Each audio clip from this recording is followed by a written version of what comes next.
দুই পাশে দুই মহাশক্তি আমাদের, ভারত আর চীন। তারা দ্রুত গতিতে এগিয়ে যাবে। আমরা যেহেতু মাঝখানে আছি, আমাদেরকে ফেলে যেতে পারবে না। তাদের বাতাসে আমরা উঠতে থাকবো।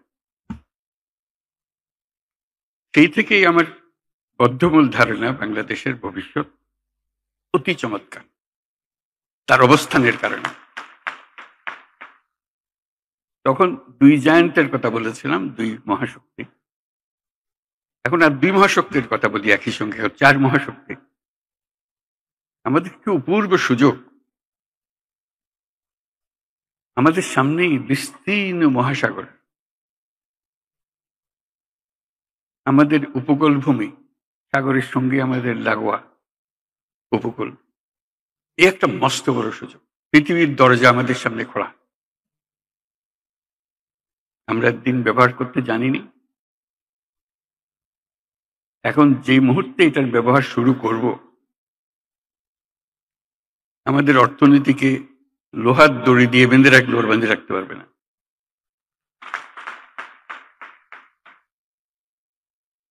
এবং আমাদের উত্তরে হলো সে বিখ্যাত হিমালয় পর্বতমালা, যেখানে জমে আছে আমাদের যাবতীয় শক্তি, হাইড্রো পাওয়ার। কত শক্তি দরকার বাংলাদেশের, এখানে সব জমা আছে, হারিয়ে যাচ্ছে না, শুধু নেবার অপেক্ষায়। শুধু প্রতিবেশী দেশের সঙ্গে একটা সম্পর্ক করা, যাতে করে আমরা এই 40 মাইল বা যে দূরত্বটুকু দুই দেশের মধ্যে আছে, নেপাল আর বাংলাদেশের মধ্যে, ওটুকু অতিক্রম করা। আর কিচ্ছু না। ওরা এক পায়ে খাড়া, নেপাল বারে বারে বলছে আমাদের এটা নিয়ে যাও। আমরা এক পায়ে খাড়া নেবার জন্য মাঝখানে ওইটুকু পথ অতিক্রম করার সুযোগ আমাদের এখন দেওয়া হচ্ছে না। আশা করি তাদেরই কারণে, তাদের অর্থনৈতিক কারণে সেটা আমাদেরকে দেবে। এটা সবার মঙ্গলের জন্য, কারো একজনের উপকার একজনের অপকার এরকম কিছু না। যদি আমরা সেই পথটা খুলে পাই, এখন সামান্য কিছু পেয়েছি, ওটাও কিছুই না, বড় আকারে যদি পাই, বাংলাদেশকে আটকে রাখার কোনো ক্ষমতা কারো নাই। আমরা মহা সৌভাগ্যবান এক জাতি, তার অবস্থানের কারণে। সেই জাতির দুঃখ কেন থাকবে আমি বুঝতে পারি না। এটা আমাদের কপালের দোষ,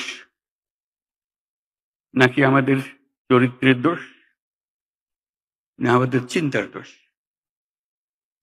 যদি হয়ে থাকে সেগুলো থেকে আমরা মুক্ত হই।